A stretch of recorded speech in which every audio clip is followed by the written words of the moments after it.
Pessoas que já estão acompanhando desde o começo do mês ou já viram outras vezes vão me desculpar, eu vou me apresentar novamente, né, porque tem pessoas novas, né. Aliás, é engraçado, até vou contar para vocês que lá em 2013, quando eu comecei a atuar como instrutor de Mindfulness, né, eu ia dar os cursos e eu não me apresentava, eu só falava o meu nome, mas não falava nada sobre mim, né. Eu achava até que isso era meio desinteressante, não é a coisa principal, né, eu falar de mim, assim, o conteúdo, a prática que é o principal.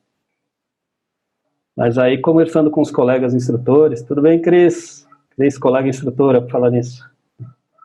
Conversando com os colegas instrutores, eles foram me convencer que eu deveria me apresentar, que era importante para o pessoal ter confiança em mim, enfim, né?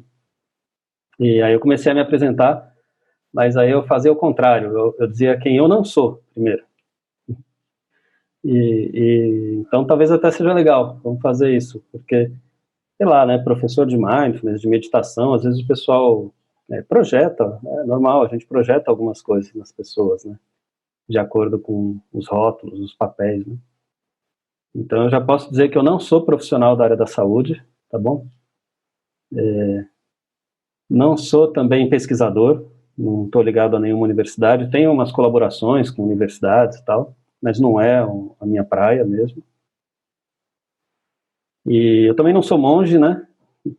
Agora o cabelo cresceu, mas na época eu usava ele raspado, o pessoal podia pensar que eu vivia no monastério, também não é isso. Mesma coisa que todos vocês, né? Todo mundo cheio de tarefas e demandas, mais do que a gente consegue cumprir, né?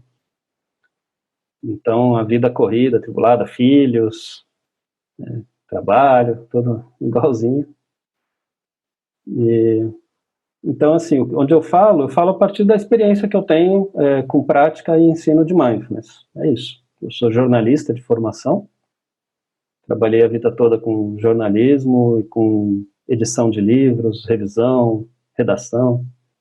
Fiquei uns 10 anos fazendo relatórios de sustentabilidade de empresas,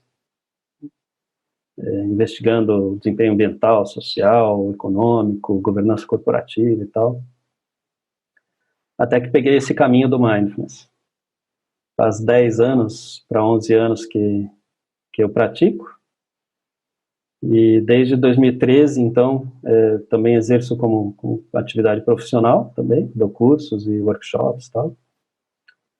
E aí sigo com a prática pessoal, retiros, participação em quase 20 retiros, agora começando a conduzir retiro, começando a dar formação de instrutores de mindfulness. E pela Assertiva a gente já formou, acho que cerca de quase 900 pessoas, mais ou menos, né, em cursos regulares de mindfulness. Rio de Janeiro, Salvador, e pronto, é suficiente, né, do que eu falei de mim. Não preciso ficar mais falando de mim. Isso não é o mais importante mesmo. Edilson, Caio, Dani, Salvador, Rio, Itabirito, Minas. Muito bom. É muito legal isso, né? Imagina. Se a gente pensar tempos atrás, antes, talvez antes da invasão do Tibete pela China, e até antes, para você ter um ensinamento ligado a essa tradição, né, que de onde vem o mindfulness, você teria que ir até as montanhas do Himalaia, ou até o Tibete, ou até enfim, né, para conseguir ter acesso. E hoje está aí, né, disseminado para todo quanto é lugar, todo o Ocidente e Oriente, e a gente tem acesso a, assim, né, cada um num lugar do mundo, num lugar do Brasil, no caso, tem acesso a conversar e a trocar essas ideias, esses conhecimentos, né. A gente tem acesso a professores do mundo inteiro por aqui, é um privilégio, né. Tem a questão da impessoalidade um pouco, né, que eu não estou realmente vendo e conversando com vocês, mas é realmente algo impressionante esse privilégio que a gente tem hoje. Roraima, nossa, eu tinha um grande amigo em Roraima, um jornalista ambiental, infelizmente Acho que foi neste ano mesmo que ele faleceu. Um cara sensacional, assim. Roraima, depois Manaus ele foi. Ah, oi Conceição, colega instrutora parou para um café. E como tem algumas pessoas novas, eu vou fazer uma retomada rápida, assim, só passando pelo que a gente conversou nos 3 primeiros encontros desse mês, porque os encontros, né, as aulas são independentes, mas todas estão versando, né, eu estou tentando, o melhor que eu consigo, cercar um pouco o tema da aceitação, né, olhar por vários âmbitos diferentes, por vários pontos de vista, o mesmo tema que é esse da aceitação. E na verdade, assim, a gente fez, o primeiro encontro foi falando sobre a aceitação e a busca do saudável. E é isso, o primeiro encontro foi a primeira segunda do mês, a gente falou sobre aceitação e a busca do saudável. Então, como desde a sua origem, desde a sua base, os fundamentos mesmo dessa tradição de práticas ligadas ao mindfulness e à atenção e concentração, e sendo assim ao ensinamento do Buda lá atrás, que é de onde veio, não como religião, como práticas e conhecimentos úteis para a vida, para qualquer pessoa, né, totalmente laico. Como que isso, desde a sua origem, tem como base a busca do saudável, a busca de ser um impacto positivo no mundo através do seu próprio autodesenvolvimento para ajudar outras pessoas também. Falei sobre as 4, que se conhece como 4 nobres verdades, que é o reconhecimento de que há o sofrimento, e a gente vai falar um pouco mais sobre isso hoje com esse tema da autocompaixão, porque às vezes a gente nem reconhece que há o sofrimento, né? E um segundo, que existem causas para o sofrimento. A partir do momento que você reconhece o sofrimento e começa a treinar com atenção a cada momento, você começa a conseguir reconhecer o encadeamento de causa e consequência que traz o sofrimento. E a gente falando de sofrimento autocriado, tá? Não o sofrimento de, sei lá, de uma doença, ou de uma doença até às vezes é também, né, somatização e tal, mas, sei lá, bati e quebrei o dedo. Isso aqui não é desse sofrimento que o Buda falava, né? Sofrimento autocriado, que a gente cria para nós mesmos. Há o sofrimento, há causas para o sofrimento. Terceiro ponto que ele ensinou há uma saída para o sofrimento, há como você parar de gerar seu próprio sofrimento. E uma quarta, o caminho para parar de gerar o sofrimento.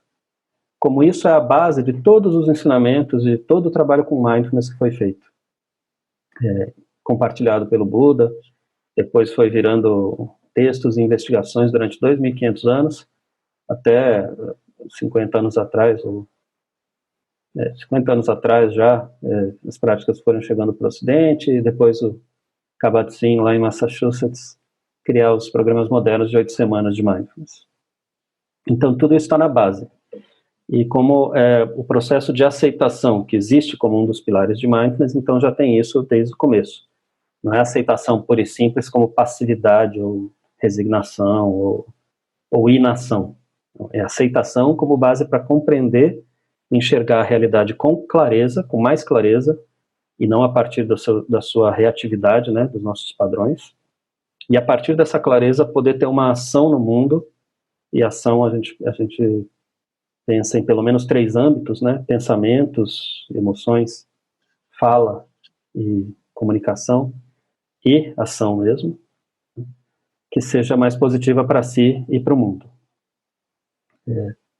No segundo encontro, a gente falou um pouco mais sobre a aceitação desse ponto de vista de equanimidade, né?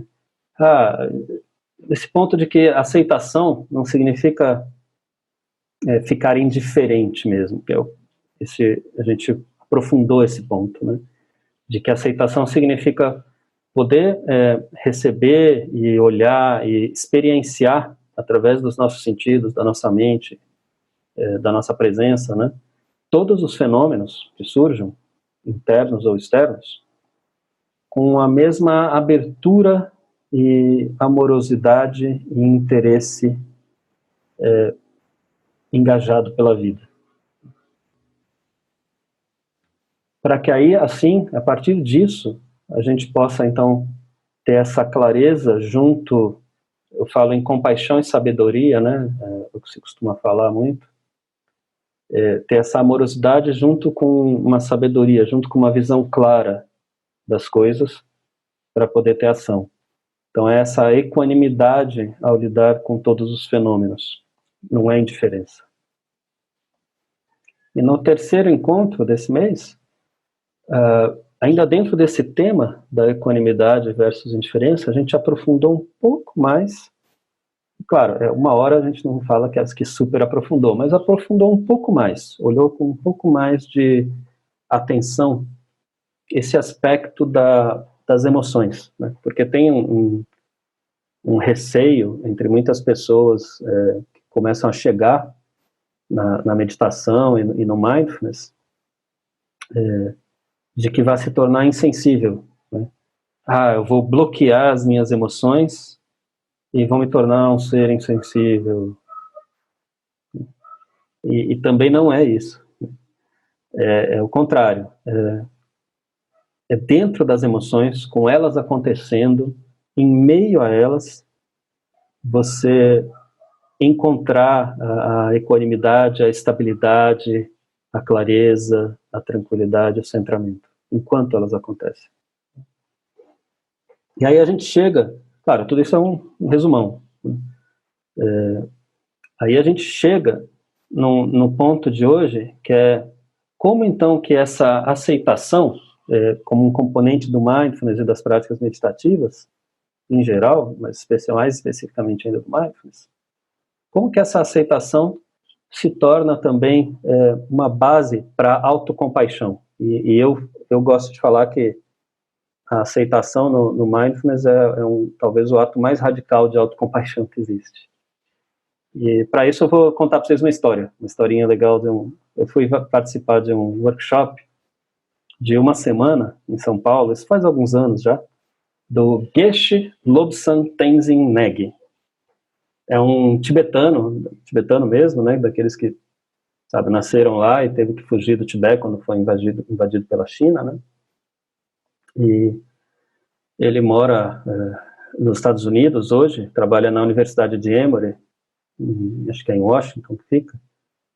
E ele desenvolveu, do mesmo jeito que existe um programa de 8 semanas de mindfulness, ele desenvolveu um programa de 8 semanas de compaixão, de treino de compaixão, meditativo e tudo mais, pela Universidade de Emory. E tem um outro de Stanford também, que daí é o Trungpa, esqueci o primeiro nome dele, não sei o que é Trungpa.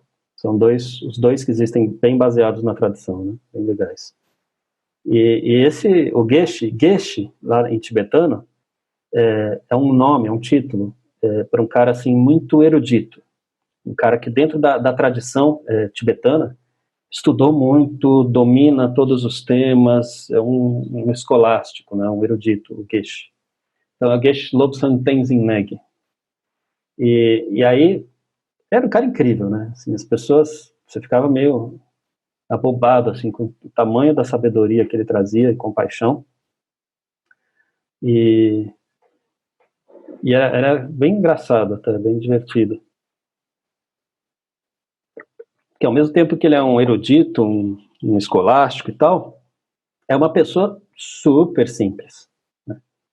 Então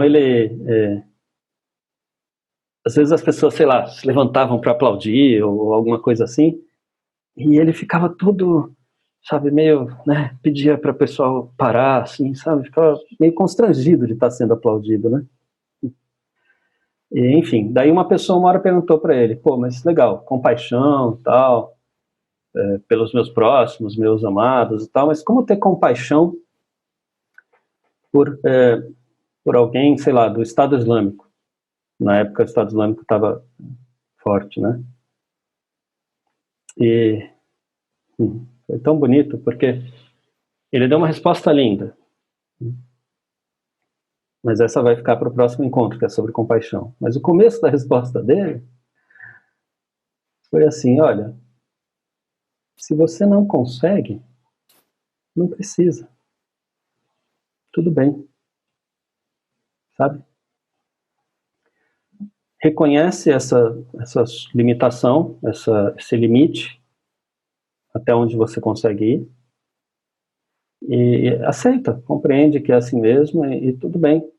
Assim você tem informação para trabalhar, para melhorar, né, em você. E isso para mim foi lindo, foi um grande exemplo de autocompaixão, né? Porque compaixão, se você parar para pensar, o que é compaixão? É você sentir a dor do outro, o sofrimento do outro, né? Reconhecer ele, e querer que ele acabe. E agir, é ação, para ajudar a que o sofrimento do outro acabe. Esse sofrimento autocriado, né? Principalmente. E não é contágio emocional, tá? Não é você entrar em sofrimento junto com o outro, porque daí você não consegue ajudar. Mas é reconhecer, sentir e agir para que acabar com o sofrimento do outro. Nesse sentido, a autocompaixão é você reconhecer o seu próprio sofrimento, né? Reconhecer as dificuldades, reconhecer os desafios, os seus limites, o que está doendo, e agir para que isso acabe também. A partir primeiro do reconhecimento da aceitação disso. Mas não para aí, importante saber, né? Eu trouxe aqui até para mostrar para vocês um pouco, esse livro aqui, Autocompaixão, Kristin Neff. A Kristin Neff com o Christopher Germer, eles desenvolveram também um curso, um protocolo, um processo, acho que de 8 semanas também, agora não lembro, para desenvolver autocompaixão, trabalhar e desenvolver autocompaixão. E é muito bonito, assim, é um trabalho bem bacana, sabe? Eu pude participar de um workshop da Christy Arbon, que trabalha com eles desde o começo, junto com o meu colega Bernardo Coelho, que eles deram de 4 dias, ou 4 ou 5 dias, sobre esse processo. Foi bem bacana, assim, bem impressionante o quanto ajudou as pessoas que estavam lá. Mas aí, esse trabalho dela tem uma definição de autocompaixão, que é a seguinte, ela coloca que a autocompaixão envolve 3 principais componentes. Primeiro, a autobondade, ou seja, que sejamos gentis e compreensivos conosco, sem fazermos críticas e julgamentos duros. E aí eu me lembro que no curso, a Christy Arbon falava assim, nossa, vocês já perceberam? Às vezes tem algumas coisas que você fala para você mesmo, e algumas maneiras como você trata a você mesmo, né, do tipo, eu não vou conseguir mesmo, que estúpido que você foi, como é que você faz um negócio desse, sabe, esse tipo de... Aqui, ó, ela coloca até uns exemplos aqui. Eu pareço uma vaca nesse vestido, sou analfabeto em computadores, sabe, enfim, ela conta uma história de quando ela foi numa festa e perguntou para a amiga dela se estava, uma conhecida, se estava grávida, e não, ela só tinha engordado mesmo, né? Daí ela ficou toda envergonhada e se cobrando e tal, né? Então é um pouco disso, né? Um pouco dessa autocobrança, desse crítico interno que fica o tempo todo lá, blá, blá, blá, blá, blá, né? Então, um primeiro ponto seria essa autobondade, né? Desligar um pouquinho ou abaixar o volume do crítico interno. Que seja um crítico interno construtivo, né? E a Christy Arbon falava, a gente fala algumas coisas para nós mesmos que a gente jamais falaria para nossos amigos. Muitas vezes. O segundo componente que eles falam é o reconhecimento da humanidade comum. através da qual nos sentimos conectados com os outros na experiência da vida, em vez de estarmos isolados ou alienados pelo sofrimento. Que é isso, né? O autossofrimento, muitas vezes a gente acha que é só com a gente, que nós merecemos mesmo, que pra gente ocorre o pior, que nós estamos sozinhos, não tem mais ninguém. Aí tem uma história bonita, né, uma lenda, assim, uma história que se conta do Buda, que fala que tinha uma... Não vou saber, não lembro o detalhe, né, mas eu conto do jeito que eu consigo. Tinha uma mulher que, enfim, ela perdeu o filho. E aí ela ficou desesperada, o filho morreu, filho pequeno, criança ainda, e saiu gritando na vila. Já vou responder, Fabiana, perguntando como fazer o autoconhecimento, né? E que saiu gritando na vila e que, né? E aí disseram para ela que tinha um cara que podia ajudar, que era o Buda, né? E aí ela foi até a porta ali, até a entrada da cabana do Buda. O Buda a atendeu, né? E ela com a criança no colo, explicou, falou para o Buda, né, aos prantos, o que tinha acontecido e se ele podia ajudar. E aí disse que ele respondeu assim: olha, eu posso sim. Você, por favor, coloca ela aqui na porta e eu preciso que você vá até a vila e passe de casa em casa. Em todas as casas em que nunca houve a perda de um ente querido, você pega um punhado de terra do chão do quintal daquela casa. E aí a mulher colocou, né, a criança e foi para a vila. E aí ela chegou na primeira casa, perguntou e tinham perdido um pai. Aí numa outra casa perguntou, era um avô, uma avó que tinha morrido. Numa outra casa era uma tia, era uma criança, era um adolescente. E ela foi indo, né? Até que uma hora ela se deu conta, voltou até o Buda e pegou a criança de volta e agradeceu. Obrigado, eu entendi. Então reconhecer que o sofrimento é uma experiência compartilhada, né? E eu, Lucy, vou também, depois eu falo um pouquinho sobre isso também, sobre controlar a ansiedade, tá bem? Eu te dou algumas dicas aqui. E um terceiro ponto da autocompaixão, que seria atenção plena, mindfulness. Mantermos nossa experiência na consciência equilibrada, sem ignorar a dor ou levá-la ao exagero.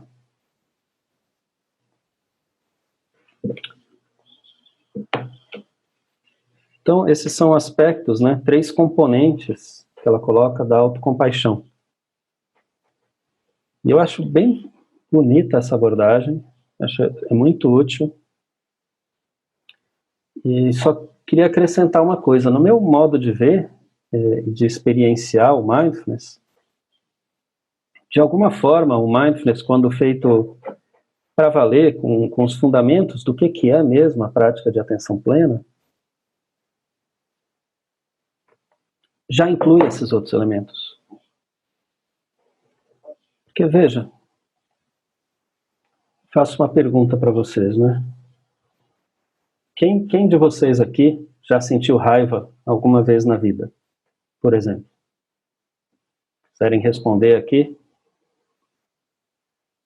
E também quem nunca sentiu raiva, alguém que nunca sentiu raiva na vida, se é que exista.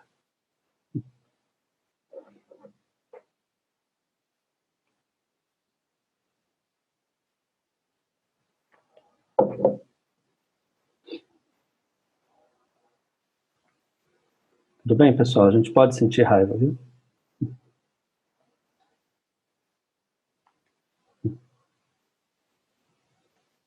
Uhum. Todos os dias. Raquel, às vezes é assim, né? Dependendo de onde a gente está, né? Todo mundo, né, Helena?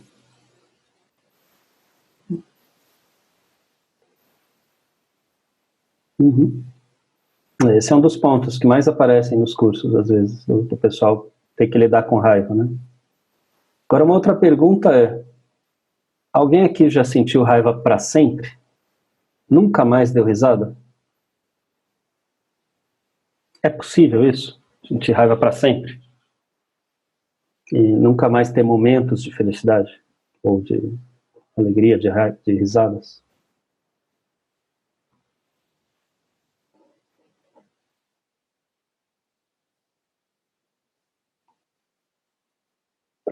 É isso, Ana Maria. Lúcia também, né? A gente está tocando exatamente nesse ponto, viu? Não, né, Fátima? Não dá. Tudo passa. Então, Ana, você mesma está dando a resposta. Tudo, absolutamente tudo, todos os fenômenos, sem nenhuma exceção, surgem, acontecem, desaparecem.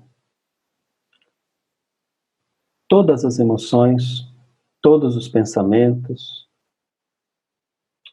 este corpo, inclusive, tudo surge, acontece e passa.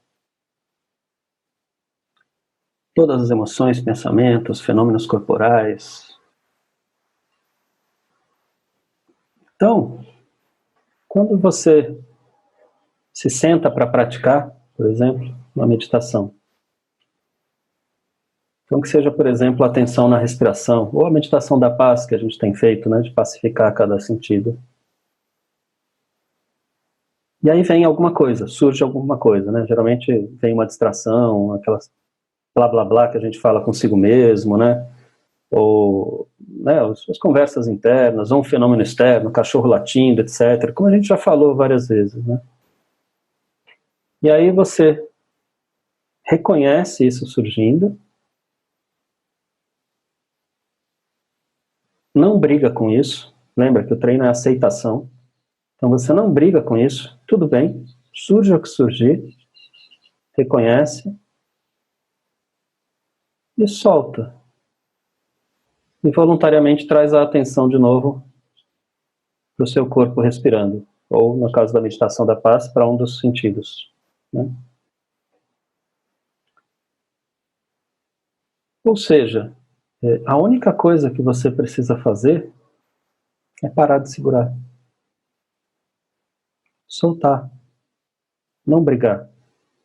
A gente faz nos cursos uma dinâmica em que as pessoas seguram uma bolinha, no caso eu vou pegar uma caneta, e fica segurando aqui. E aí percebe a caneta, a mão, os músculos, né? E uma hora simplesmente solta.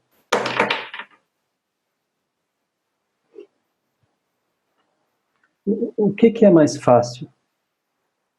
Segurar a caneta ou soltar a caneta?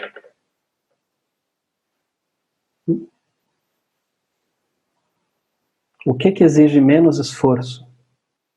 Segurar ou soltar? Soltar tem um esforço também. Você tem que soltar. Tem uma decisão consciente.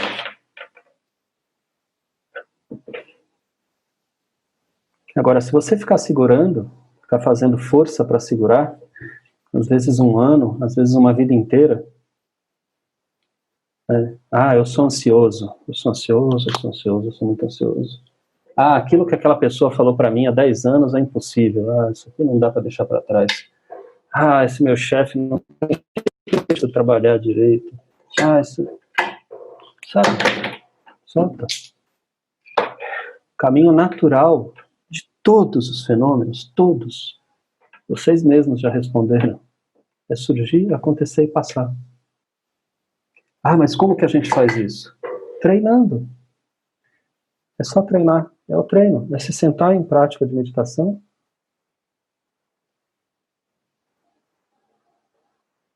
Deu vontade de mexer o corpo, deu vontade de levantar, porque hoje minha cabeça não para. Os pensamentos vieram, teve barulho ali fora. Tudo que surgir, você está sentado em prática. Você não precisa fazer nada acontecer. Você não precisa reagir. Você está num espaço seguro e tranquilo. Você apenas aceita, reconhece como é,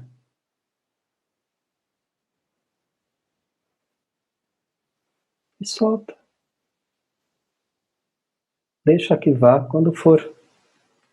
E toma a decisão de estar com a respiração, tranquilo, dentro da sua prática meditativa ou na meditação da paz, passando pelos sentidos.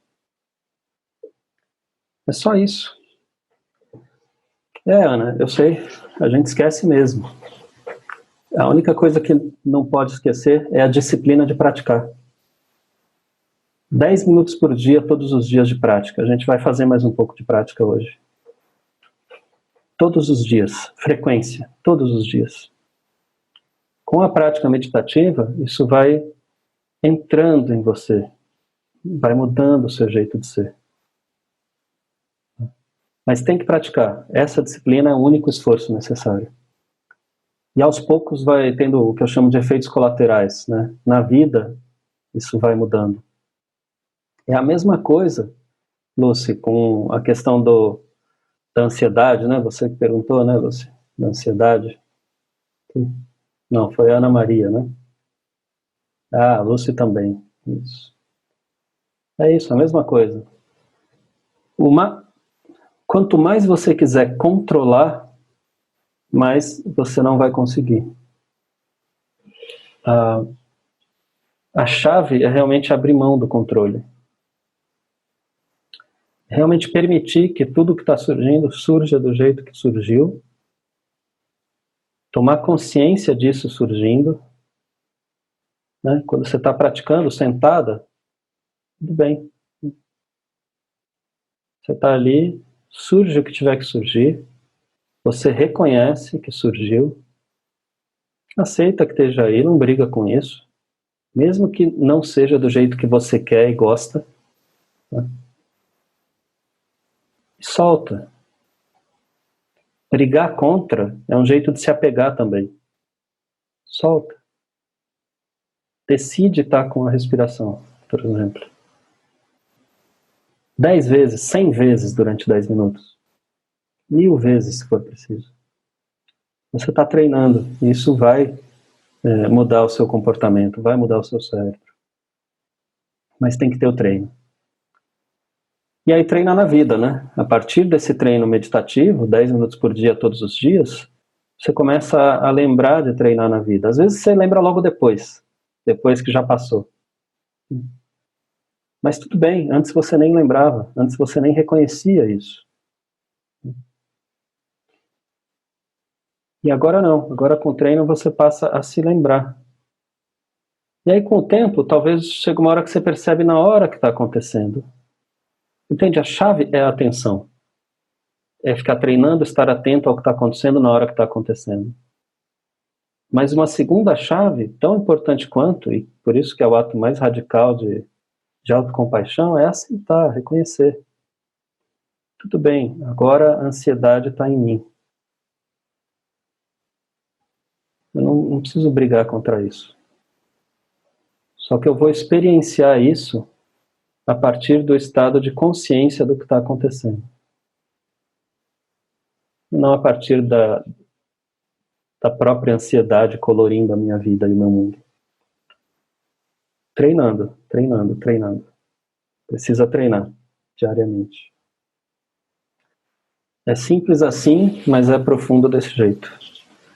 Tem um outro livro aqui que eu trouxe para também falar um pouco sobre isso, que é esse, Everyday Blessings. É da Mila Kabat-Zinn e do Jon Kabat-Zinn. O Jon Kabat-Zinn que criou os programas modernos de 8 semanas de Mindfulness e a Mila, esposa dele. É lindo, lindo, lindo esse livro. Também. E é sobre Mindfulness no cuidado com crianças, né? Eu queria pegar só um trechinho para vocês aqui.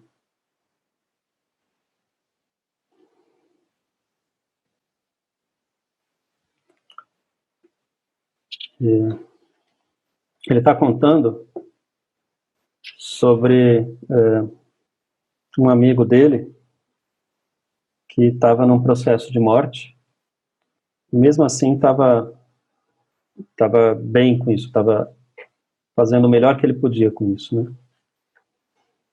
E aí ele fala que as crianças dele foram vê-lo também, foram todas, a família toda vê-lo já há pouco tempo antes dele morrer, e que foi muito impactante, né? E aí ele coloca assim: Minhas crianças estão vendo algo que nunca tinham visto antes. Não é bonito, mas é inspirador e transcendente. Nós, incluindo o médico dele de muito tempo, onde estamos, podemos fazer pouco mais do que deixá-la um pouco confortável e honrar a vida que ainda existe nele. Não podemos parar o processo. É difícil até nomear isso, por causa do impulso, do grande impulso de negar ou virar as costas para isso.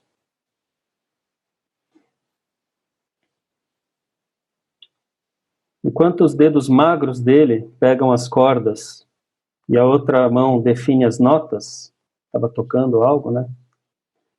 A face dele se contorce com esforço. Ou será prazer?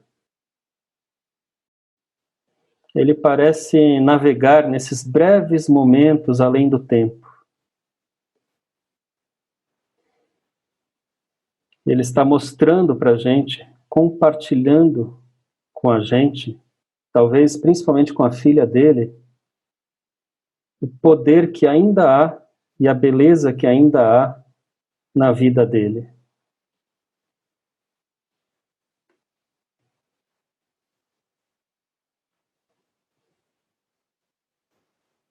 E aí ele fala assim, talvez o melhor que a gente possa fazer é sentir essa vulnerabilidade da vida e dos nossos momentos presentes, do nosso momento presente.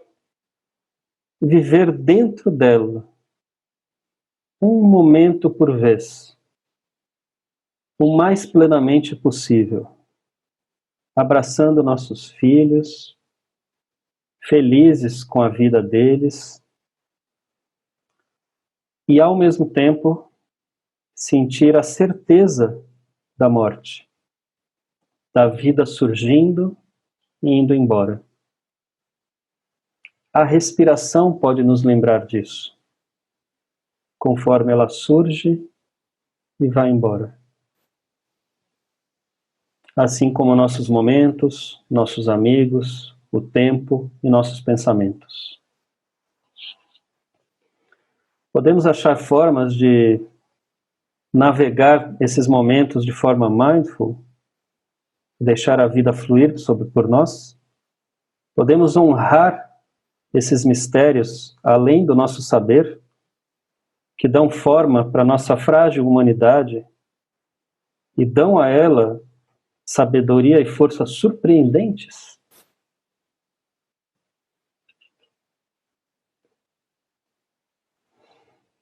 E aí ele conta, ele põe aqui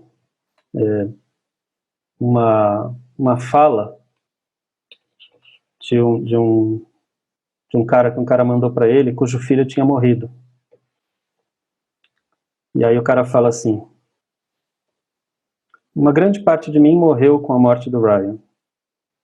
Durante os últimos meses, a minha vida foi sentida como uma sentença de prisão, algo para ser suportado e não mais apreciado.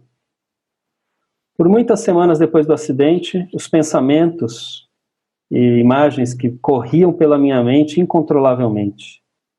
Eles consumiam meu sono e minhas horas acordadas. Eu tentava observá-los, notá-los, respirar com eles, mas não dava. Eu sou grato à minha prática de mindfulness. Se tornou um caminho para me guiar por esses tempos muito dolorosos e difíceis.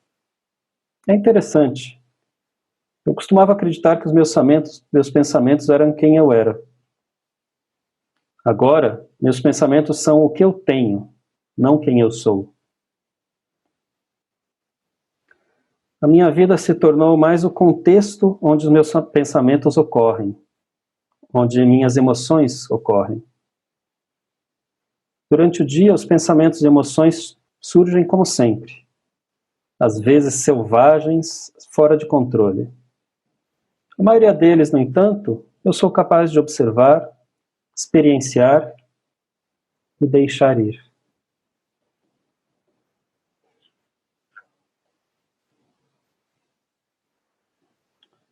Enquanto eu retorno para a minha respiração. Durante o dia eu observo uma variedade de pensamentos. Eu não consigo fazer isso mais. Não vale a pena viver a minha vida. Eu falhei como pai. Durante a minha meditação sentado, eu observo estes e outras considerações. E enquanto eu pacientemente retorno para a minha respiração. Eu esqueço, eu retorno. Eu vou embora com meus pensamentos e retorno. Eu percebo a minha impaciência e retorno. Eu posso ver agora que por trás dos pensamentos e das emoções, por trás da lamentação, do vazio e de todo o meu luto, há algo mais. É o amor incondicional, absoluto, que eu tenho por um jovem homem que eu simplesmente sinto muita falta. Talvez a maior lição que eu aprendi dessa tragédia é a arrogância que eu mantinha na minha relação com o tempo antes do acidente. Eu aprendi quão importante é dizer para as pessoas quando você as ama. Porque amanhã é somente um conceito na nossa mente. É isso, pessoal. Eu avancei um pouco no tempo aqui, mas é porque eu achei que era muito importante. Esse é um exemplo claro, né, de trabalho de autocompaixão através do mindfulness. Né? Quanto ele reconheceu a dor e o sofrimento dele por ter perdido um filho, e o quanto através da prática de reconhecer, às vezes pegar carona, toda essa dor e as emoções e pensamentos, quando perceber, soltar e ir para a respiração. Esse trabalho constante, de alguma forma, abriu ele para uma perspectiva mais ampla, que não era só o sofrimento dele, mas que era enxergar o amor por trás desse sofrimento e ter um olhar amoroso para com as outras pessoas, né, recomendando a questão do tempo, como ele fala no final. Isso é lindo, né, eu acho. Helena, eu moro em São Paulo, em Botucatu, no interior. A semana que vem a gente, na próxima segunda, vai fazer contato, corpo. Depois, no dia 6 de janeiro, a gente vai ter um encontro que vai ser exclusivamente voltado para a prática da meditação da paz inteira. Eu vou explicar um pouco mais ela, nós vamos fazer o processo inteiro. Tá? E aí pode praticar também durante o dia, nesses próximos dias, realmente praticar não só na hora de se sentar para fazer a prática, mas no dia a dia, qualquer momento, qualquer lugar, na hora de comer, na hora de estiver escutando som, na hora que estiver, enfim, conversando, né? Que ótimo. Gratidão a todo mundo. A gente ainda tem 2 minutos, se alguém quiser fazer alguma última pergunta ou colocação, fica à vontade, né? Espero que tenha ficado um pouco mais claro como essa prática e essa visão de aceitação tem a ver com autocompaixão também, né? Com reconhecer seus próprios limites e dificuldades e dores e lidar com elas de uma forma a que elas acabem, né? Aí pacificando. Gratidão, Conceição, obrigado por acompanhar sempre. Rosenir, Feliz Natal. É isso, já já, né? Um ótimo fim de ano para você também, Raquel. Renata, obrigado. Tchau, pessoal. Semana que vem a gente está aqui também, dia 30, viu? Se vocês quiserem, tiverem disponibilidade, para fazer. Aí, semana que vem é falar da compaixão em si. Como que tudo isso vira uma base também para compaixão, para ser um impacto positivo no mundo. Gratidão, Helena. Boa tarde. E Valéria, foi. Agora realmente acabou. Mas logo, logo a gente vai ter a possibilidade de acesso às gravações, viu? Não vai demorar muito, não. Obrigado, Raquel. É isso aí. Boa semana, pessoal. Vou fechar aqui, que acho que está todo mundo com bastante coisa para fazer, né? Obrigado mesmo. E lembrando sempre que a gente sempre finaliza com o desejo de que todos os seres, sem nenhuma exceção, sejam saudáveis e felizes. Todos, todos. Começando por nós mesmos também.